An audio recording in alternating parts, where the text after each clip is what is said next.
মুসলমানদের নেতৃত্বের দায়িত্ব কাঁধে তুলে নিন। সারা পৃথিবীর মুসলমানদেরকে প্রয়োজনে আপনারা ফিলিস্তিনকে মুক্ত করার জন্য ঐক্যবদ্ধ হওয়ার আহ্বান জানান। প্রয়োজনে আওরঙ্গাবাদের দিকে বাংলার মুসলমানরা লং মার্চ করতে বাধ্য হবে। সংগ্রামী সাথী বন্ধুগণ, ফিলিস্তিন ইস্যুতে আবারও বলছি, অ্যাকসেপ্ট ইসরায়েল, বাংলাদেশের পাসপোর্টে পুনর্বহাল করতে হবে।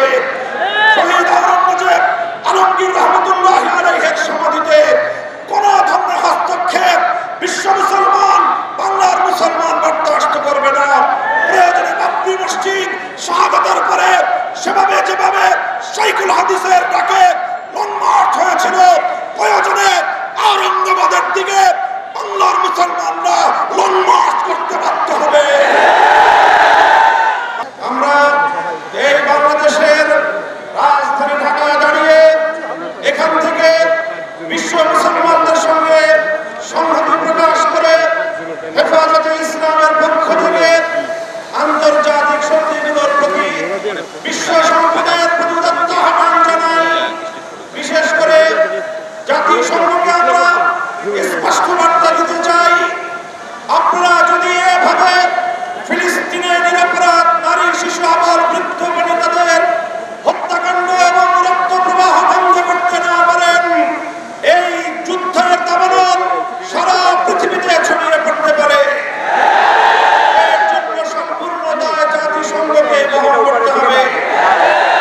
আমরা অনতিবিলম্বে ইসরায়েলের বিরুদ্ধে আন্তর্জাতিক মহল, বিশেষ করে জাতিসংঘের পক্ষ থেকে স্পষ্ট নিষেধাজ্ঞা আরোপের জোর দাবি জানাই। আরব লীগ সহ ওআইসি সহ মুসলিম কমিউনিটিগুলোকে, মুসলমানদের আন্তর্জাতিক সংগঠনগুলোকে আমরা উদাত্ত আহ্বান জানাতে চাই। কুফরের সঙ্গে পরিণত, ইহুদি খ্রিস্টানদের এজেন্টে পরিণত জাতিসংঘের নির্লিপ্ত ভূমিকার প্রেক্ষিতে আপনারা বিশ্ব মুসলমানদের নেতৃত্বের দায়িত্ব কাঁধে তুলে নিন। সারা পৃথিবীর মুসলমানদেরকে প্রয়োজনে আপনারা ফিলিস্তিনকে মুক্ত করার জন্য ঐক্যবদ্ধ হওয়ার আহ্বান জানান। বাংলাদেশ শান্তিতে থাকুক, বিশ্ব মুসলমান শান্তিতে থাকুক, সারা পৃথিবীর শান্তিকামী সকল মানুষ যার যার নিরাপত্তা নিয়ে নিজ নিজ জায়গায় অবস্থান করুক। এই সুযোগে আমার শান্তিপ্রিয় বাংলাদেশে কোন বিশৃঙ্খলা সৃষ্টির অপপ্রয়াসকে প্রশ্রয় দেওয়া যাবে না।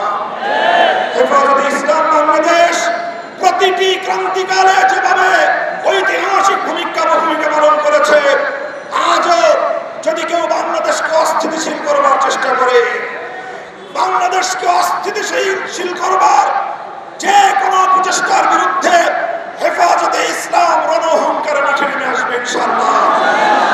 আমরা শান্তি প্রিয় প্রতিবাদ কর্মসূচি পালন করলাম।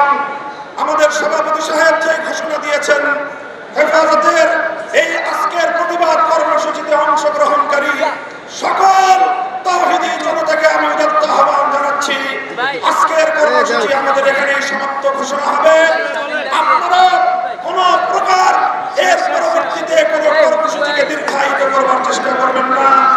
যদি কেউ করেন, যদি কেউ মিছিল করবার চেষ্টা করেন, তার দায়িত্ব সম্পূর্ণ তাকেই বহন করতে হবে। হেফাজতে ইসলাম কেন্দ্রীয় ঢাকা মহানগরের কোন জন কমিটির দায়িত্বশীল আপনারা সে দায়িত্ব বহন করবেন না। যে কোনো ষড়যন্ত্র বিশৃঙ্খলার বিরুদ্ধে আমাদেরকে সর্বোচ্চ সতর্ক থাকতে